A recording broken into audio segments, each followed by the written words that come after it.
In today's video, I'm going to show you 15 different ways that you can improve your credit rating through a very powerful subject, because credit can either turbocharge your financial future or it can be a complete blocker. So if this is a topic that interests you and you are focused on sorting this area out once and for all, this is a video you definitely want to be watching. Hi, my name is James Corsia and welcome to the Money Paradox podcast. Yes, we are going to go through this really important subject of credit. And that is because so many people get into difficult situations with credit or don't know what to do when it comes to applying for credit. Which ones, when do I do it, how much to apply for, how often? There's so many different variables and factors to think about, and there's just so much confusion and lack of transparency in this area. And so this video is all about giving you that clarity so you can confidently apply for the credit that you need and want in your situation to improve your financial future. But I'm going to make one big caveat before we go on. Credit is a very powerful area and it can really improve and fast track your financial success.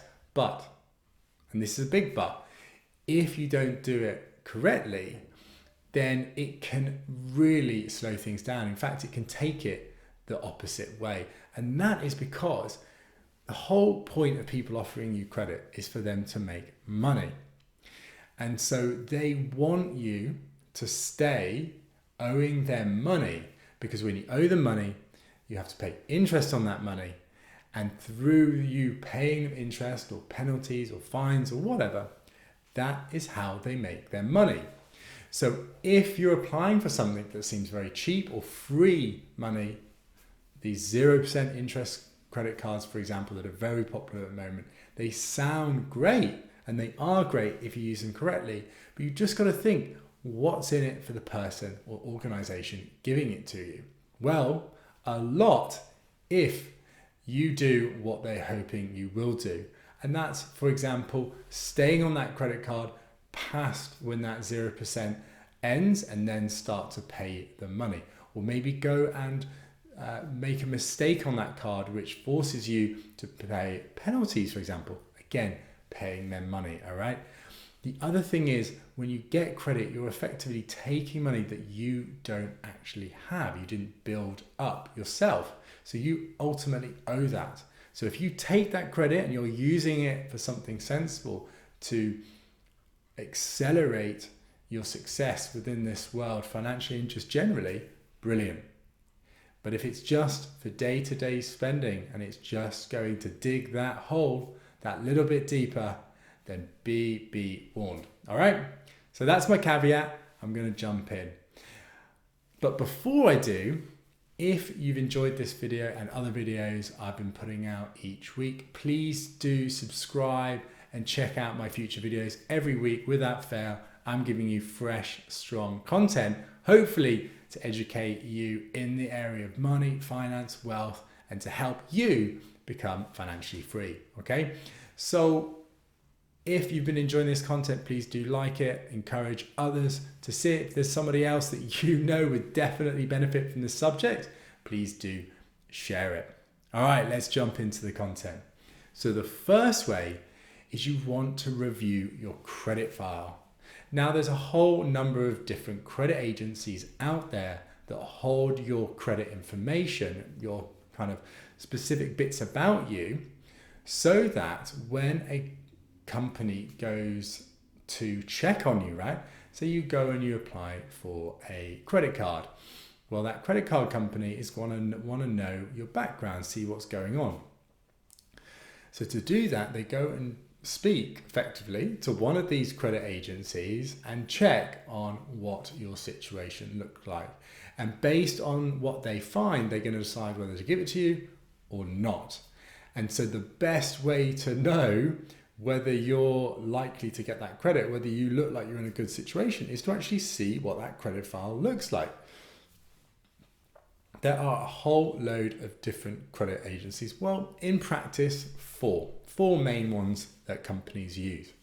But personally, I would just stick to Experian. It is by far the biggest. And as far as I'm aware, for your main types of credit, so loans, credit cards, and so on, from the things I've seen, the majority, if not all of the companies look at Experian. They may look at others as well, but they all look at Experian. So don't worry about the others like Equifax. Just go and check out your Experian credit report. Now, the best way to do this is go sign up to what is called Credit Club. And Credit Club, it was created by MoneySavingExpert.com. It is a very powerful tool. So if you've not used it before, go check that out. I've been talking about that on other videos as well. Really powerful tool, because what it does is it uses the Experian portal, but provides it through a dashboard that Money Saving Expert have created, and they call it Credit Club. So you can just search for it online and you'll find it. And through that, okay, you'll be able to see your full credit report and see what's going on there. See if there's things that make sense. Do you agree with it? Are there things that are wrong? Things that are concerning? Things that are flagged up that you need to sort out? So you want to go see all that. Get a good sense check, all right? Now, once you've done that, the next thing to be able to do is you want to, and you can use this through Credit Club as well, is you want to understand what these different companies are looking for. Now, a lot of people think that there's this magical score out there that these companies officially create, and it might be out of 1,000, you're 700 and somebody else is a 650, right? A lot of these companies tell you you have a score, but in practice there isn't.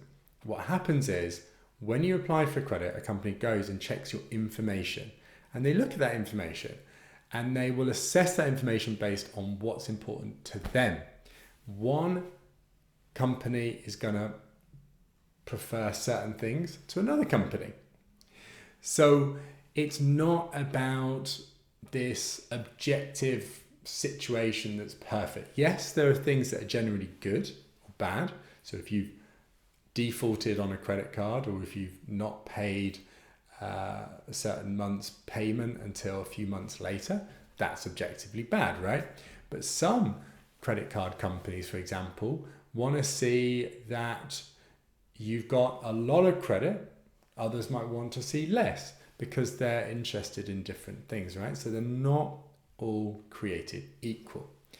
So with that in mind, Credit Club has a really powerful tool. And just want to make the point, Credit Club is completely free. You don't need to pay for it. I'm not endorsing it because I get a commission. It is just the most powerful tool if you want to be improving this area. Okay, so that's why I'm recommending it. So go on it, and within that tool, within that dashboard, there's some other areas. And what you can do is you can go check out the specific type of credit you're looking for. Let's say credit cards. And say you want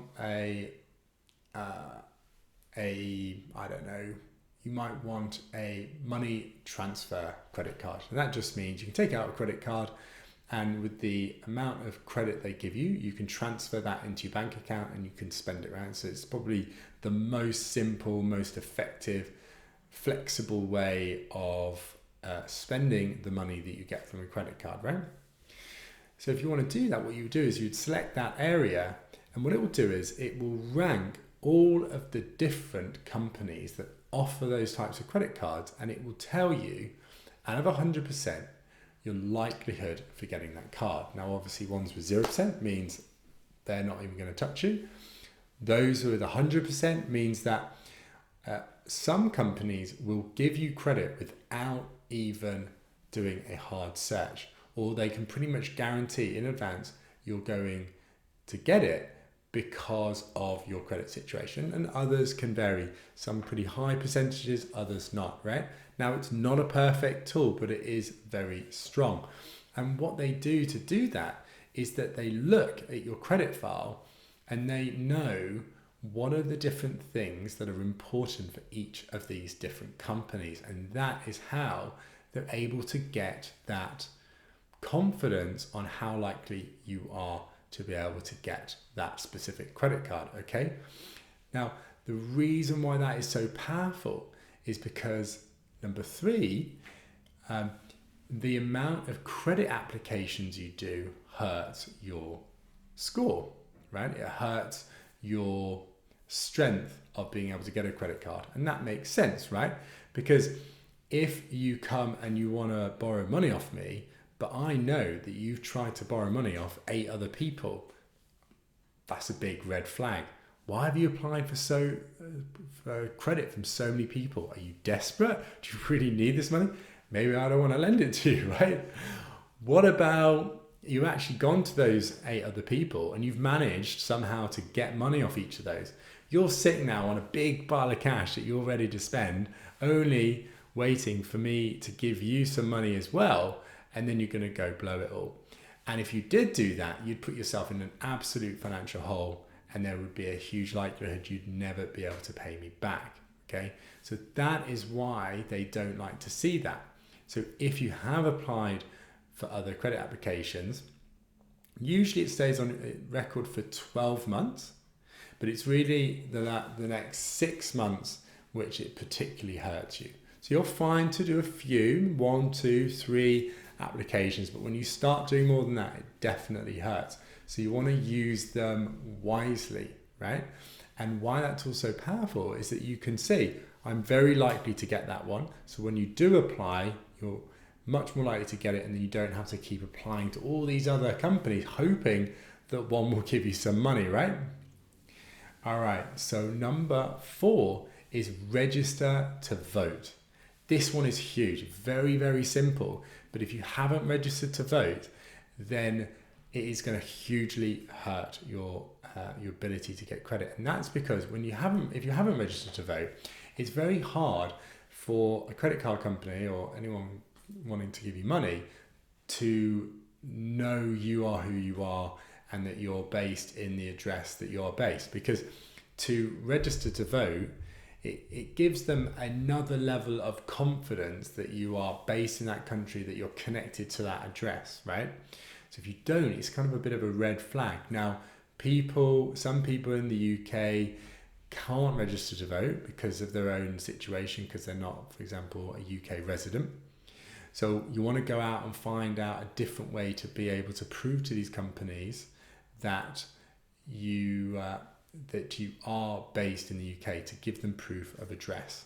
So my understanding is the next best alternative is you write to the different credit agencies with proof of address. Focus on Experian, but also to the others if you can, like Equifax. All right, number 5. Do not miss or be late on a credit repayment. Sounds obvious, right? If you miss a payment 1 month, then that is a suggestion that you're not reliable with your ability to pay money back. Suggests that you're struggling month to month to be able to pay your debts back. Now, for others, you might think, well, who cares? Just 1 month, whatever. I paid it off every other month. I paid it the month after. But it makes some companies start to twitch. Just thinking, if they're going to miss one, are they going to miss another? Is this a sign that it's going to start to escalate? Some companies actually like it. Crazy, huh?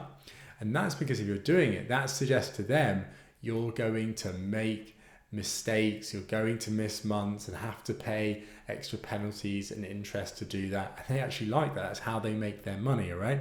These guys aren't super,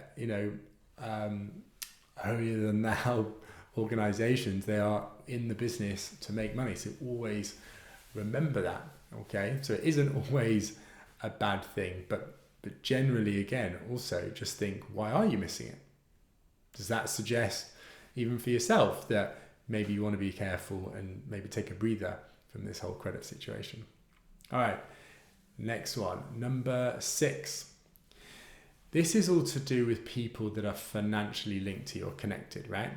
So common one is when you get married to somebody, or even if you're not married, you just financially connect. You might have a joint bank account, right?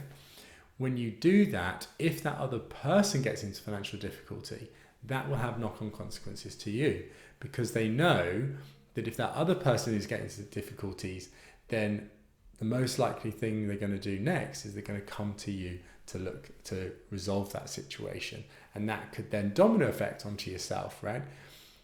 The other thing is, say, housemates or flatmates. If you take out some bills and you're jointly connected to them with other people, say in the flat, then you're financially connected. And you may not have any idea that that person is struggling financially, but it could be hurting you, right? So again, check your credit report and it'll see where you're financially linked to other people, okay? The other big thing is, and I know it sounds kind of obvious, but if you do split up with someone where you were financially linked, always remember to go back, de-link on any of those bank accounts, go into your credit report, see if there's anything that's stayed there that you didn't realize is still connected to you. Maybe the bank forgot to de-link you and it's still there. All right, so number 7. This is about some things that you go out and buy. You may not even realize you're actually getting credit. You may not even realize you're applying for credit at the time. So things like insurance, mobile phones, dental bills, health bills, right? If you get offered to buy something up front and they say, well, instead of doing that, you can pay it monthly over the next, say, 12 months, 24 months, whatever, say for a sofa or something, that is essentially credit, because you're taking something that may cost, say, £1,000. You say, instead of doing that now, just get it done. What you're doing is you're borrowing money from them effectively, right? They're lending you the £1,000 and then you're paying that back. You're paying that back off over, say, the next 12 months, right? So that is effectively you getting credit. And many of the times when you do this, you're applying for credit, and therefore that will put a search on your credit file, and that could impact your credit rating. And a lot of these companies often don't tell you or don't make you realize that is what they're doing, right? So one, it can hurt you by putting more credit onto your account, but also more searches, okay? So always ask them when you're going for something like that, is this going to be a search on my credit file? Is this going to be an amount of money that you're going to put on my credit file that is going to be a debt against my name, right? All these things, because that will add to worsening your credit file, all right? So always be thinking about that. And always think about, do I really need that? Do I really need to put that on credit? Is it better just to pay it off, especially if they're charging you interest as well? Next one is about addresses. This is actually a really common one for people to get really bad credit scores. And that's because so many people, they move, right? Especially early on in their life, they might go to university. Each year they're going from different addresses. This was one that really hurt me. Quick story. I was at university, got one of these student bank accounts, and I had a free overdraft on there. Thought nothing of it. I finished university and the money was still on there. And it was £1,000 overdraft, right? So I thought, there's no point paying this off. It's free interest. It's free credit. So I might as well focus on other things, and I can pay that off when I know that 0% interest finishes, right? So I thought nothing of it. Anyway, months and months later, I got around to thinking, well, we're coming up to the end of it. I'm going to pay it off. So I went to go pay it off, and they said that my account had been shut down. I was like, what? What's going on? Oh, it's been referred to a debt collection agency. I thought, what on earth is going on? So anyway, I call this company. They're like really aggressive on the phone, trying to get me to pay all these fees, give me all this information. Anyway, it transpired that the address on that account was still an address from Nottingham, where I went to university, and they were sending these notices, getting stronger and stronger to get me to pay it, and I had no idea because I'd moved address, right? I'd moved to London, so I had no idea that was going on, and the only reason I didn't know is because my address had changed and I hadn't updated them. So when you're going through your credit file, check the address for each of your different accounts that you have, because if it's to an address that you don't use anymore, then you don't know, right? You don't know what's going on. Also, things could be going on in that address, other things that could also impact your credit file, right? Because you're then linked to that address. So you want to cut that off and move everything to your new address, definitely. Or if you're moving around a lot, a really powerful way to do it, this is something I used to do, was for certain accounts, you can assign it to your family address, right?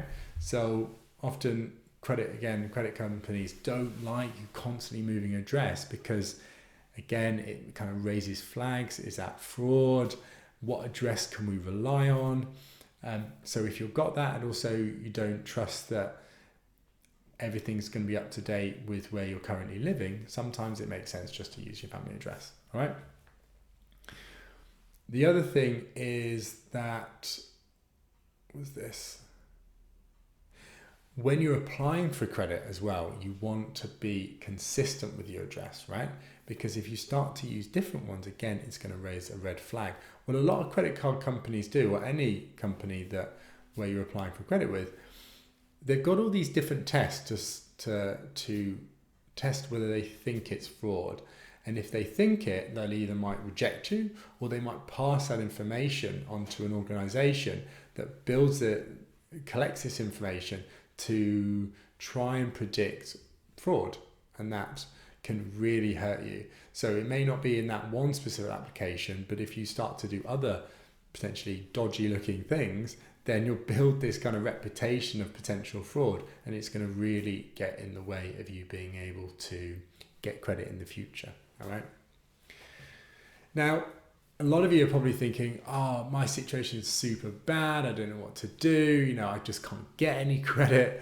I had a bit of a difficult past with defaults. I maybe went bankrupt, and it doesn't matter what I apply for, they just reject me. How on earth do I rebuild my credit?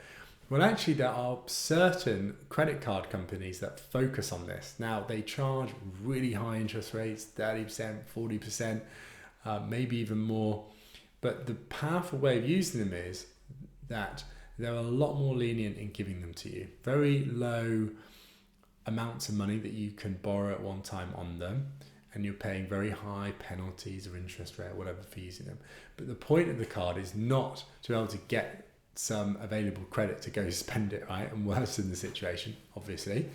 The point of it is you can use it to rebuild confidence in your credit file. So if you've had a difficult negative past in the past, or actually you might have no past, that is also bad. If you go to apply for, say, a loan, and they check your credit file and there's nothing there, you've never had credit, right? In your credit file, they don't know that you've got savings. So you can have a whole load of savings, but if you've never had credit, you've never repaid credit, you don't have a track record, right, of positive repayments and so on, they don't know. They don't have anything to go by, right? So either if you've got a negative past or no past in this area, you can get these cards, and what you do is every month you just pay a bit of money on the card, and then you pay it off by the end of the month. Every month you do that. Doesn't matter how much it is, £10, £50, whatever. Just do that every month. And what will happen is over time, you will build a track record of getting credit out and then positively repaying it back every month. And within 6 months, it will start to rebuild your credit file. And after about a year, it will look really strong. It's not going to completely revolutionize it, right? But it will definitely improve it. And again, Credit Club has a specific section on that as well, all right? So if you want to go check it out, that will be really useful. Next one is if you've got county court judgments or bankruptcy. These are the big ones, right? Because that essentially means that you've got into some really difficult financial situations in the past, right? So obviously that is a big cross against your name, right? Makes sense. But not everybody realizes that that's not permanent. If you say go bankrupt, it's not like you go bankrupt, that's it. You can't get credit for the rest of your life. Okay? It doesn't work like that, luckily. Nothing can stay on your credit file for more than 6 years on stuff like this, right? So if that happened over 6 years ago, then it doesn't matter. It's gone, right? You're kind of starting afresh. Now, obviously 6 years is a long time. So if it happened last month, then that's a long time to wait. I get it, right? So there's different things you can do to still rebuild. You can do everything else to still rebuild it as much as you can. It's just know that that will be a big cross against your name. The other thing is, it's not like it's a massive cross against your name for the whole 6 years and then suddenly it just comes off and then it magically looks amazing again. It will slowly improve over time, right? Because if you've done it a year ago versus done it 5 years ago, then obviously having done it 5 years ago looks better to those other organizations you're applying to, right? Because it's in the past, people change. If everything looks great since the last 5 years, but only that, then it shows that you've improved your situation considerably. Next one is about withdrawing cash on credit cards, right? It might make sense, might be easy for you in certain situations, but the reason why companies don't like to see it is because it suggests bad money management. Because most credit cards, when you take cash out on a credit card, it's much more expensive, right? So they'll have a specific interest rate just for that. Also, credit cards aren't really designed to spend money like that. Credit cards are designed for purchases, right? So, to fund a specific purchase.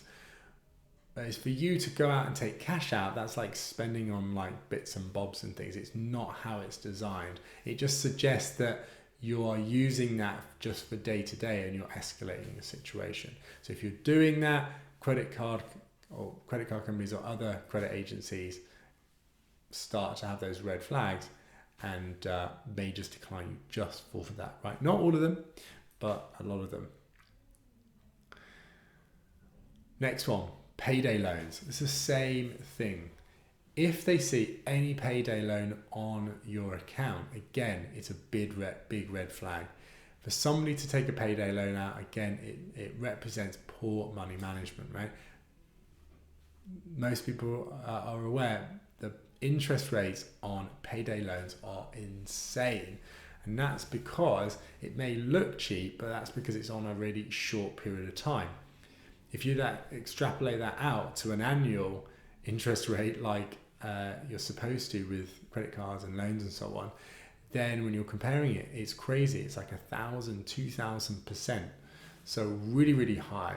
So when that goes onto your credit file, these companies that when they see it, just think, absolutely no way this person's living month to month, because that's usually what a payday loan is for, right? They can barely hold their financial situation together. And again, if you've done payday loans before, again, ask yourself, do you really want to be going out and applying more credit?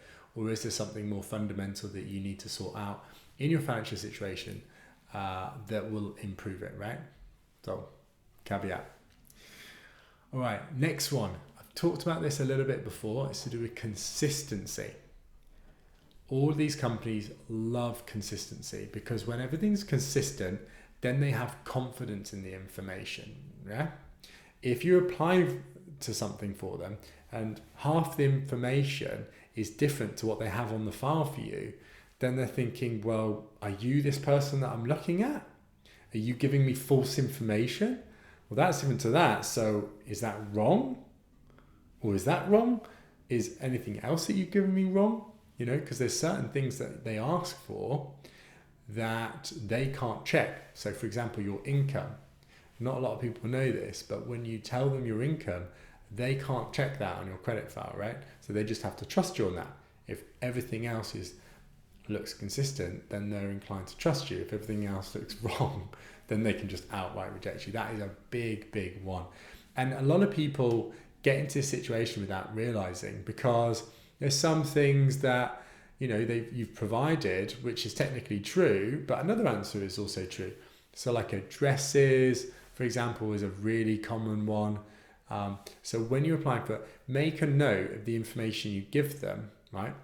Make a note of it so that when you apply to other credit in the future, that you're giving that same information. For example, income. 1 month you might apply with a certain income, and then say 4 months later you're applying for a much bigger income, might be just because you've got a pay rise. But they don't know that, right? They're just saying different incomes, what's going on, which one's true, not sure. We're just going to reject it, yeah? Because it's not like you pick up the phone, give you a call and say, Johnny, you send all this information, doesn't make sense. I'm looking at your credit file, you give me all this weird information. Can you help me make sense of it? They don't, because it's just too much time and effort. Now, some of them do. Some can say, well, we've got to go away and look at it, got to check your information, maybe ask you for some more information so we can get confident in what you sent. Sometimes they do that, but not all the time. And so worst case scenario is they just reject you. Best case scenario is that they're going to ask for all this information, which slows it down hugely. Also means there's a whole load of work having to try and prove it, and you can't reliably know that that's going to solve it, right? So just don't get in that situation in the first place. All right, the 14th one, we're getting to the end. But before we do, just another quick reminder, if you're enjoying this video, please do like it. Let others know in your life that think would benefit from this, those that probably need to improve their situation when it comes to credit. And also subscribe if you want to see my future videos. Also, we're on all the social media channels, so I don't know which platform you're watching or listening to this on, but we're on YouTube, Instagram, Facebook, Spotify, iTunes, right? So whatever your medium is, you can access this content that way. All right, 14th. This is about cleaning up your old credit cards, loans, whatever it is, right? You want to be cleaning all of that up, because you might be thinking, right, I need some credit, so I want to go out and say apply for another credit card. But before you do that, think about what those old credit cards you've got are. So you might have ones that are just sitting there and you've not used it. You took it out maybe 6 months ago, a year, whatever, and you realize actually it's not a very good card because you want to apply for another one. If that's happening, that could be hurting your credit file, right? Because you're not using it, it's available credit that you're not using, so they might think, well, you've got loads of available credit already and you're applying for more. No, it's dangerous. That gives you more of an ability to get into a dangerous situation. So you might want to close those down. But another thing is, if you've got any forms of credit that you've had for a very, very long time, they're actually really good. So what companies like to see are, generally, not all of them, remember they're all a bit different, okay? But generally speaking, they like to see credit on your account that's been there for many years, because that means you're reliable, consistent, you stick to the same thing. And so that might mean that you're going to use their credit and use it for years and years and years and years. And that's how they make a lot of money. So they like to see that too. They like to see you've got some available credit, right? Because if you've got a whole load of credit and you've maxed it out, they're going to think, well, are you desperate just to get more credit and max that out? Are you constantly at your limit? So that's a bit of a danger. So you always want to be with, a good way within your available credit, okay? You don't want to have too much credit, because then they think if we give you more, then you could get into a dangerous situation. There's all these little factors that you've got to manage, right? And there's no one perfect answer, but you've always just got to bear them in mind, especially if in your situation it's particularly extreme, like you've got a whole load of different credit cards, or you've got a whole load sitting there with loads of credit available, or they're all maxed out. Okay, these are all the kind of red flags for them. Okay, you might have a credit card that's sitting there with credit on, and instead of having to go and apply and get a credit, waste an application, a search on your credit file and so on, that you might have a credit card there which you can actually use instead. So two ways you can do that. Either you can just add credit onto that original credit card that might actually have a really good rate on it already, or if it doesn't, what you can do is you can contact them and just check, have you got any promotional offers? Is there anything else that you can give me? Can you, if you're applying for a 0% credit card, you can often call the other credit card up and say, can you offer me 0%? How long for? Is there any charges on that? And a lot of them, if you're in a situation where another company is willing to give you 0% interest credit, then often those existing companies are willing to do it because of your credit file, all right? Not always, but definitely check, because that's much easier, simpler, and a safer way to do it. The other way is, if you've got a whole load of debt, but you've got savings, some people get into these weird situations where they think, oh no, even though I've got this debt, I want to still save up because of my own situation, because I want to, I want to create that flow of money. That might make sense, but just consider, right? If you've got savings, you've got debt already, and it's got a whole load of interest on, it may make sense just to pay off that debt, to improve your credit situation, to get better credit that's cheaper, and also you're not having to pay that interest, right? So you might be investing that money, say, and getting a small return, but if you think about it, in practice, paying off debt with a really high interest rate is like making that return. So if you've got, I don't know, a 25% interest on a credit card, and and you pay that off with your savings, it's like getting a 25% interest on 25% return on your savings, which is very, very difficult to do, right? So think about it like that. All right, last one is about managing your defaults, right? So this is going to apply to everyone, but if it does, then this is something you definitely want to deal with, right?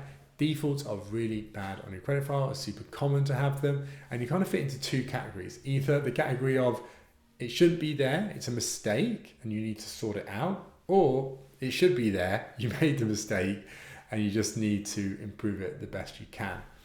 If it shouldn't be there, don't be afraid to challenge it and to do something about it. Don't just leave it, okay? There's many different things you can do. First, contact the lender.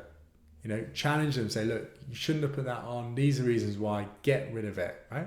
And you want to check all the different credit agencies to see whether which ones they put it to make sure they remove it, right? Some companies can be really reluctant to do it, kind of avoid it because it's a mistake and it takes some time to sort out. But if you challenge and you keep pushing, you can often just get them to remove it. If that isn't working, you can complain to the financial ombudsman, and they can help you escalate it to get that lender to remove it for you. It gives you more clout, and so they're more likely to resolve it for you. If that's still not working, what you can do is you can add a notice of correction. So you contact the credit reference agencies where it's on, and you get them to put a note on your file to say, this is incorrect, there shouldn't be a default here, and these are the reasons why.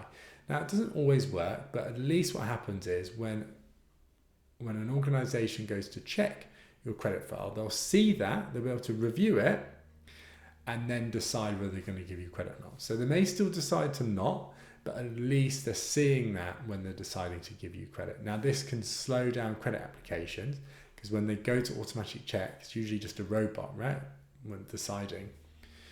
But when they see that, that will force them to go get somebody manually to review your credit file, right, which will take time. So bear that in mind, right? It could slow down credit applications in the future. If you did deserve it to be on there, right, you made a mistake and you put that default on, there's kind of two things you can do. One is you can contact the lender and you can negotiate with them. You'd be surprised how much you can negotiate, because ultimately the company that you borrowed money from, they just want their money back, right? They want their money back and any money you owe them. So if you can reach some kind of compromise where you're able to pay some money back, they're happy to get that money back, right? They may agree to not put a default on your credit, or whatever they put on looks much less bad than what they're originally going to put on, right? So them giving them some money might be much better than nothing, and that might be enough for them to not hurt your credit file, all right? Not guaranteed, but definitely worth exploring. Failing that, you can just let time heal it. Just like bankruptcies and county court judgments, 6 years and it goes, right? And it diminishes over time, all right? So every year it's been on there, it's going to hurt your credit file less and less and less. Final thing I'll say before we wrap up is when you apply for credit and they do a search on your credit file, Not a lot of people know this. You have hard searches and soft searches. A hard search is the ones that formally hit your credit file and worsens your credit rating. It's not a really bad thing. Don't worry about it. You can have a few hard searches and still get credit, okay? But just bear in mind it's a hard search that does that. A soft search is where a company can still review your credit file, but it doesn't formally mark as a search on your file. Now, some companies will review your credit file as a soft search and even give you credit without actually putting a hard search on there, okay? So whenever you're applying for credit or even just checking whether you'll be eligible, ask them, is this a hard or a soft search? So for example, if you're wanting to get a mortgage out, right? And you're checking different organizations, different lenders to see whether they'll lend you or not, right? You might explore a few. You don't want to be doing that and using up a hard search every time because it's going to really hurt your credit file. You want to make sure that's soft, right? And you're only using those hard searches when it really matters, when it's something specific you want to apply for. All right? So that is my 15 top ways to improve your credit file. If you go through each of these and you do that to your own credit situation, you are going to massively turbocharge your credit rating. And when you do that, it's going to mean that you're going to have so many more options when applying for credit, and you're going to be confident. You're going to know that when you want to, that you're going to be able to get it. And a big thing is around planning, right? So you may not need credit right now, but in the future, you don't know what happens. You might get into a situation where you might need access to it. So some examples, like I use credit really powerfully. Now, I don't have any kind of bad debt, right, to fund spending because I have a lot of assets and investments and so on. But because I'm in such a great situation, I have access to a lot of credit, and that credit is very cheap. So, and much of my credit is at 0%. So I'm able to use a lot of that credit and actually improve how much I can invest in. Yeah. So if I'm getting returns much higher than the cost of the credit, then that makes sense to me, right? Then overall, I'm making money from that situation. Okay. But this is a big but, like I said at the beginning, that takes a lot of self-control, a lot of self-discipline, a lot of careful management to make that work without it taking a lot of time and without getting into messy situations, right? So to be able to pay off that debt when I need to pay it, right? You've got to be able to time it, know when to pay it off, know what's coming up, know that you'll be able to have access to that money to be able to do it.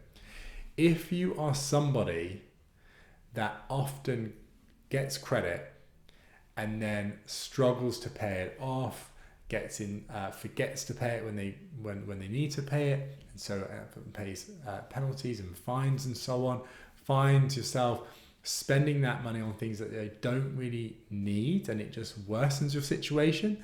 If you're one of those people, ask yourself honestly, are you one of those kind of people? Actually, credit, when you have access to it, actually worsens your financial situation and worsens your financial prospects. Then just get real with that and just recognize this is not something for you. That's cool. I think a really important, lesson I've certainly learned is know my strengths, but also know my weaknesses and play to that. All right. If credit is something that gets in the way of you living a healthy, successful, financially strong future, then just let it go and focus on much better things. All right. I'll leave you with that. Have a great week and I'll see you soon. Bye-bye.